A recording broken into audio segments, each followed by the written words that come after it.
आता सविस्तर वृत्त. जिल्हा परिषदेचे सेवानिवृत्त उपअभियंता श्रीराम कौसल यांची रात्री 8 वाजता टिकासने निर्घृण हत्या करण्यात आली. गुन्हा करून पळून गेलेल्या आरोपीला सिव्हिल लाईन पोलिसांनी 2 तासात अटक केली. प्राथमिक माहितीनुसार संजय कौसल आणि आरोपी महेंद्रसिंग विश्वासराव पवार हे दोघं 12 ज्योतिर्लिंग मंदिराजवळील मुरलीधर टॉवर या निवासी संकुलात राहतात. काही दिवसांपूर्वी संजय कौसल महेंद्रसिंगच्या वडिलांमध्ये किरकोळ कारणावरून वाद झाला होता.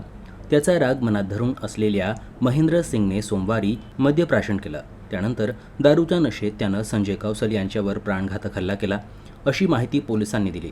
संजय कौसल इमारतीच्या मुख्य प्रवेशद्वाराजवळ खुर्चीवर बसले असताना महेंद्रसिंग पवार यांनी त्यांच्यावर धारदार टिकासने हल्ला केला. यात कौसल गंभीर जखमी झाले.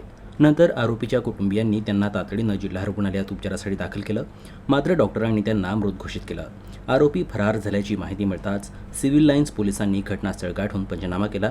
त्यानंतर आरोपीला 2 तासातच अटक करून महेंद्रसिंग पवार विरुद्ध गुन्हा दाखल करण्यात आला.